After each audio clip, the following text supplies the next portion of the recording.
একটু আগেই আমি যে আমাদের মাহবুল আলম, আমাদের কৃষক ভাই উদ্যোক্তা, তার বাগানে কিন্তু ঘুরে এই যে নিজে হাতে এই মালটাগুলো পাড়া হয়েছে।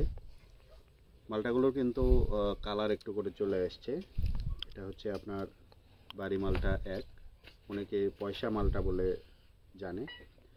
তো এই মালটা কাটার পর এর যে কালার, তো সাধারণত কিন্তু আমরা এরকম কালার দেখি না। আমি আমার চাকরির অভিজ্ঞতায় বেশ কিছু এরকম বাড়ি মালটা একের বাগানে গিয়েছি। সেটা কিন্তু কখনোই এতটা সুন্দর যে কালার, এই কালারটা কিন্তু কোথাও দেখি নাই, আজকে প্রথম দেখলাম।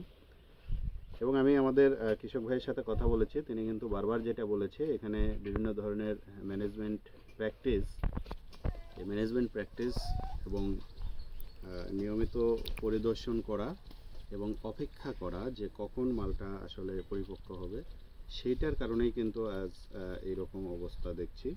তো এখানে যেটা আমারও প্রথমে মনে হয়েছিল কালার দেখে যে এটা হয়তো ওভার ম্যাচিউর হয়ে গেছে, এটা রসের পরিমাণটা কম। কিন্তু আমি নিজে এটা খেয়ে দেখছি যে আসলে বাড়ি মালটা একের যে অসাধারণ টেস্ট, এটা যদি আপনি এই মালটাটা না খান তাহলে কিন্তু কখনোই বুঝবেন না যে আমাদের দেশীয় মালটা বাড়ি মালটা এক কতটা ভালো।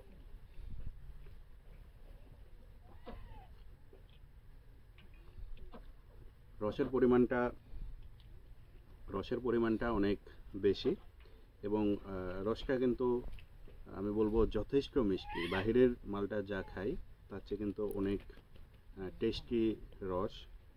এবং আরেকটা বিষয় অনেকটা লক্ষণীয়, আমরা এই সময় বাজারে যে জাম্বুরার যে একটা আলাদা সেন্ট থাকে, আমি কিন্তু এই টাটকা মালটার সেই একটু সেন্ট পাচ্ছি এরকম, অর্থাৎ এটা যে গ্রহণযোগ্যতা বা স্বাদ, এটা কিন্তু আরও অনেক গুণ বাড়িয়ে দিয়েছে।